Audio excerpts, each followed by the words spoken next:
Hello everyone, welcome to my YouTube channel. SJVN limited Satluj Jal Vidyut Nigam limited के तरफ से अभी ये जॉब वैकेंसी का नोटिफिकेशन जारी हुआ है 2026 का। यह एक जॉइंट वेंचर है गवर्नमेंट ऑफ इंडिया का and government of Himachal Pradesh का। यह एक नवरत्ना PSU कंपनी है। ये बहुत अच्छा अपॉर्चुनिटी आया हुआ है। इस वीडियो में बताया जाएगा कि कब से फॉर्म भरना स्टार्ट हो रहा है, लास्ट डेट क्या होगा, क्वालिफ़िकेशन क्या चाहिए और कैसे अप्लाई करना है। इसलिए इस वीडियो के अंत तक बने रहें और इस चैनल को सब्सक्राइब कर लीजिए ताकि ऑल ओवर इंडिया का कोई भी जॉब वैकेंसी आपसे ना छूटे। ये बहुत अच्छा अपॉर्चुनिटी है। सिर्फ इंटरव्यू बेसिस पे आपका सिलेक्शन होगा, कोई एग्ज़ाम आप पे इस पे नहीं देना है आपको। वैकेंसीज़ का देख लेते हैं। यहाँ बताया हुआ है कि किस किस डिपार्टमेंट्स में आए हुए हैं, कौन से पोस्ट पे आए हुए हैं और नंबर ऑफ़ पोस्ट कितने के लिए आए हुए हैं और एसेंशियल एजुकेशनल क्वालिफ़िकेशन कितना चाहिए। सबसे पहले इलेक्ट्रिकल या फिर मैकेनिकल ब्रांच के लिए आया हुआ है। चीफ जनरल मैनेजर पोस्ट के लिए आया हुआ है, एक पोस्ट के लिए वैकेंसी है। इसमें एजुकेशनल क्वालिफ़िकेशन जो चाहिए वो है बैचलर्स डिग्री इन इलेक्ट्रिकल या फिर इलेक्ट्रिकल एंड इलेक्ट्रॉनिक्स इंजीनियरिंग या फिर मैकेनिकल इंजीनियरिंग में। फिर मैकेनिकल ब्रांच से आया हुआ है जिसमें डिप्टी मैनेजर पोस्ट के लिए 3 पोस्ट के लिए आया हुआ है वैकेंसी और इंजीनियर के लिए 6 सीट के लिए वैकेंसी आए हुए हैं। इसके लिए भी एजुकेशनल क्वालिफ़िकेशन जो है बैचलर्स डिग्री चाहिए इन मैकेनिकल इंजीनियरिंग। फिर इलेक्ट्रिकल ब्रांच से आया हुआ है, डिप्टी मैनेजर के लिए पोस्ट के लिए आया हुआ है E4 के लिए 3 सीट के लिए वैकेंसी है और इंजीनियर E2 के लिए 3 सीट के लिए वैकेंसी है। इसके लिए क्वालिफ़िकेशन चाहिए bachelors degree in electrical and electronics engineering.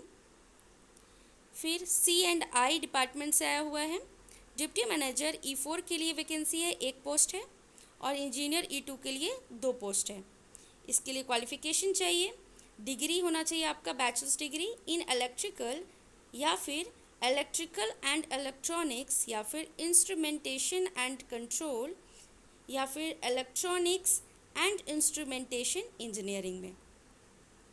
फिर केमिकल ब्रांच से भी आया हुआ है वैकेंसी, डिप्टी मैनेजर E4 के लिए 1 सीट है और इंजीनियर E2 के लिए 1 सीट है। इसमें भी चाहिए आपको क्वालिफ़िकेशन बैचलर्स डिग्री होना चाहिए इन केमिकल इंजीनियरिंग में या फिर MSc केमिस्ट्री से आपका होना चाहिए। टोटल 21 सीट के लिए वैकेंसी आया हुआ है। Candidates having scored 50% or more marks for SC, ST, PWBD categories and 55% marks for other categories eligible to apply। इतने परसेंटेज आपके बैचलर्स डिग्री में होनी चाहिए। बाकी डिटेल्स यहाँ पे दिया हुआ है, आप देख सकते हैं। एक्सपीरियंस एंड एज रिक्वायरमेंट्स भी बताया जा रहा है इसमें, जैसे मैकेनिकल एंड इलेक्ट्रिकल के लिए जो आया था E8 के लिए लेवल के लिए, इसमें आपको 1 पोस्ट के लिए वैकेंसी है जिसमें आपका मिनिमम 27 ईयर्स का एक्सपीरियंस होना चाहिए। और इसी में बताया गया है कि कैंडिडेट्स जो है उसमें गवर्नमेंट या फिर CPSE ऑर्गेनाइजेशन में वर्क किए हों और उनका पे स्केल जो है वो 1,20,000 से 2,80,000 और equivalent scale for last 4 years होना चाहिए। इसमें और भी बताया हुआ है कि for personal from private sector CTC should not be less than 27 lakhs and the candidate should be working in a reputed organization having minimum annual turnover of ₹2,500 crore और मोर। इसमें मैक्सिमम एज लिमिट जो दिया हुआ है 55 years तक है, ये experience basis पर है। फिर है मैकेनिकल के लिए जो आया हुआ था वैकेंसी, उसमें आपका 3 पोस्ट के लिए वैकेंसी था। इसमें मिनिमम आपका 7 ईयर्स का होना चाहिए एक्सपीरियंस। एंड अदर भी candidate should have the CPC जो दिया हुआ है government organisation should be working pay scale में 60,000 to 1,80,000 और equivalent scale for last 4 years.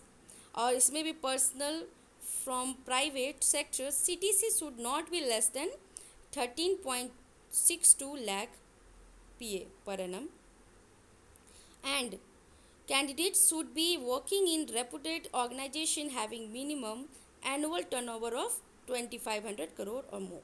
इसमें जो मैक्सिमम जो एज लिमिट है वो 36 ईयर्स का है. इलेक्ट्रिकल के लिए भी दिया गया है कि इसमें भी 3 पोस्ट के लिए आया था वैकेंसी, जिसमें 7 ईयर्स का मिनिमम आपका होना चाहिए एक्सपीरियंस. इसमें भी और भी डिटेल्स दिए हुए हैं, आप उसको डिटेल में देख सकते हैं. C&I डिपार्टमेंट से जो आया हुआ था उसमें भी आपका दिया हुआ है. फिर केमिकल डिपार्टमेंट्स के लिए भी आया हुआ है, इसमें भी देख सकते हैं मिनिमम 7 ईयर्स का एक्सपीरियंस मांगा है. और भी डिटेल्स दिए हुए हैं, आप उसको देख सकते हैं. मैकेनिकल डिपार्टमेंट्स के लिए जो आया था इसमें मिनिमम 3 ईयर्स का सिर्फ एक्सपीरियंस मांगा है.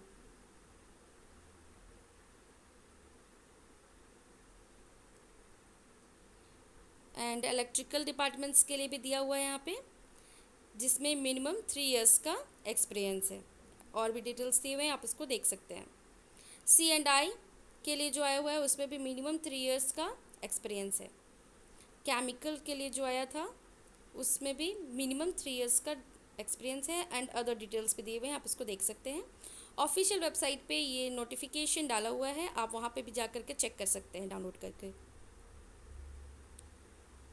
कैसे आपका सिलेक्शन होगा, तो इसमें इंटरव्यू बेसिस पे आपका सिलेक्शन होगा और आपका फिटनेस टेस्ट होगा. यहाँ पे दिया हुआ है हाउ टू अप्लाई, आप इसको देख सकते हैं और आप जा कर के ऑफिशियल वेबसाइट पर फॉर्म अप्लाई कर सकते हैं. यहाँ पे दिया हुआ है फॉर्म कैसे अप्लाई करना है आपको.